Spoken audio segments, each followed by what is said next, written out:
wa rahmatullahi wa barakatuh. Good afternoon, sisters and brothers, the Uyghur community, the American community, the Uyghur American community, and everyone who came out to support us today. My name is Aydin Anwar, and I'm an Uyghur born and raised in the U.S. I am proud to be standing here in front of the UN today, representing the Uyghur diaspora, as we protest the heinous crimes committed by the Chinese government against the people of occupied East Turkestan, a land that has been under Chinese occupation since 1949. China calls it Xinjiang province, which literally means new territory. Since occupying East Turkestan, the Chinese government has subjected the Uyghur people to systematic forms of cultural genocide and ethnic cleansing. The world has for too long turned a blind eye to the ethnic cleansing in occupied East Turkestan. But we're here to say no longer. It's time to pay attention. Today, I will share some facts that demonstrate how millions of Uyghurs have been and are currently suffering because of China's violent attacks on their lives, their way of life, and their cultural identity.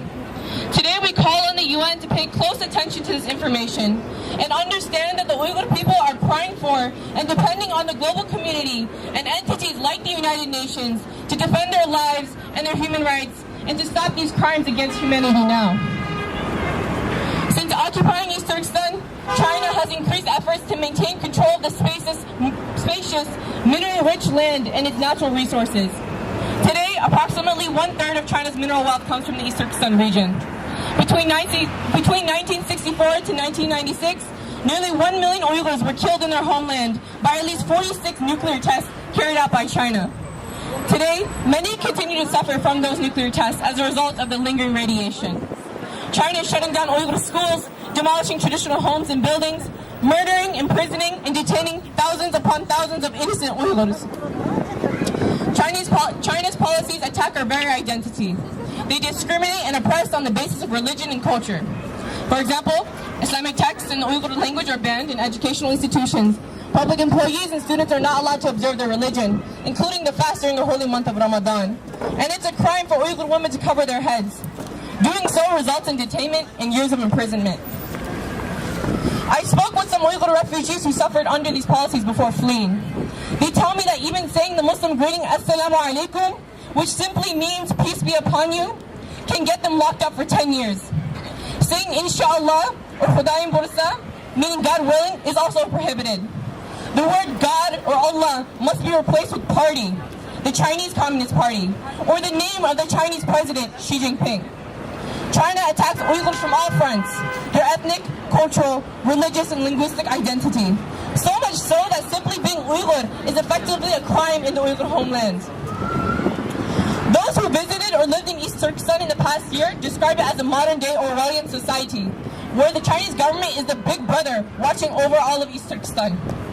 The Chinese government tracks and monitors almost every movement Uyghurs make, with mandatory GPS on their cars, spyware on their phones, and now hand government caters they are forced to quarter in their own homes. There are security checkpoints on nearly every block, and facial scanners and ID checks at entrances to buildings. This past December, Chinese authorities began collecting DNA samples, fingerprints, and iris scans from all residents between the ages of 12 and 65 under the guise of public health programs. China has created a dystopian nightmare that attacks the very notion of human rights. There is no room for Uyghurs to breathe freely in their homeland. In sum, all of East Turkestan is in captivity right now. If one is not in a detention camp or prison, they are being held captive on their own streets through massive surveillance and in their own homes, with Chinese strangers hired by the Chinese government to live in their homes and monitor their every action. Earlier last year, China began arbitrarily detaining Uyghurs to send to so-called political re-education camps. Today, almost 1 million Uyghurs suffer in these camps where China attempts to cleanse them of their religious and political ideologies in the effort to rapidly assimilate the Uyghurs and erode their distinct identity by making the expression of their identity, their culture, and their religion criminal acts. The detainees have not officially been charged of any crime. There have been no trials for these detainees, let alone fair trials. These camps have been compared to the Nazi concentration camps. Several days ago, an Uyghur family received the body of their 17-year-old son, who was sent to a re-education camp simply because he had gone to Turkey as a tourist for 4 days. Now you must wonder, what must go on in this camp to lead to the death of a healthy young man?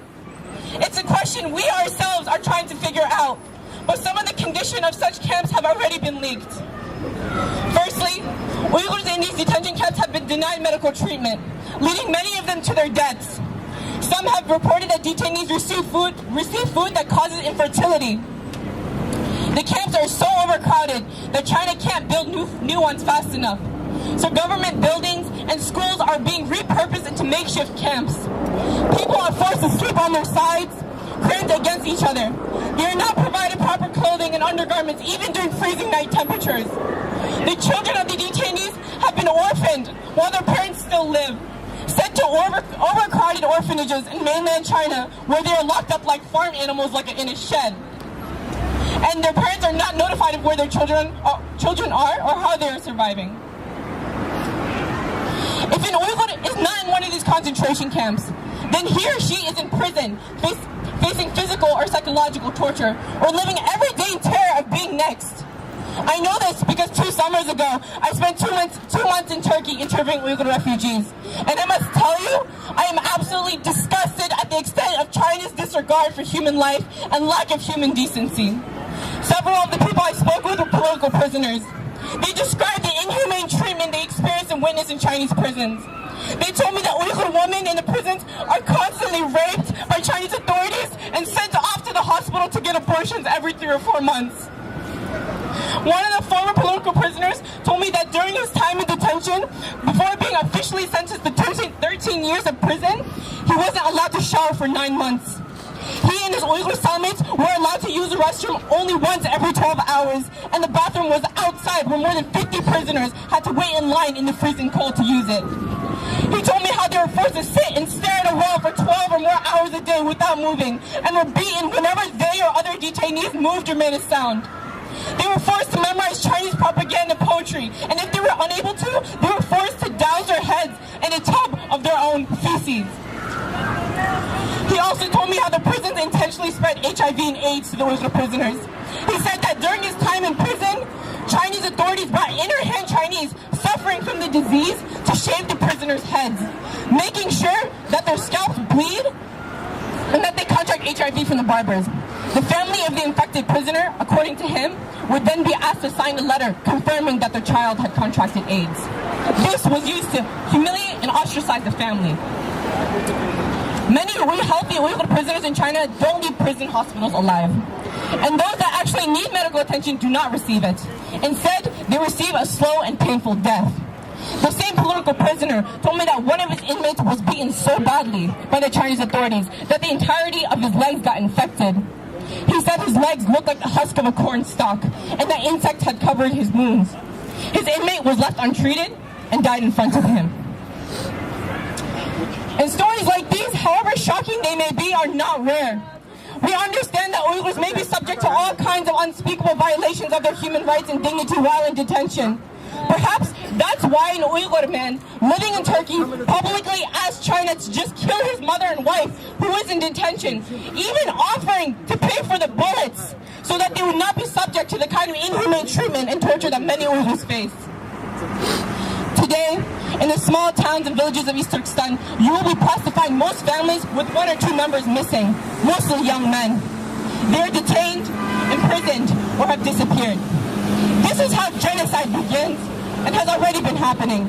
The UN defines genocide as acts of killing, infliction of serious bodily or mental harm, deliberate infliction of conditions to bring about physical destruction, and measures intended to prevent births, including forcibly transferring children of the group to another group, committed with an intent to destroy, in whole or in part, a national, ethnic, racial, or religious group.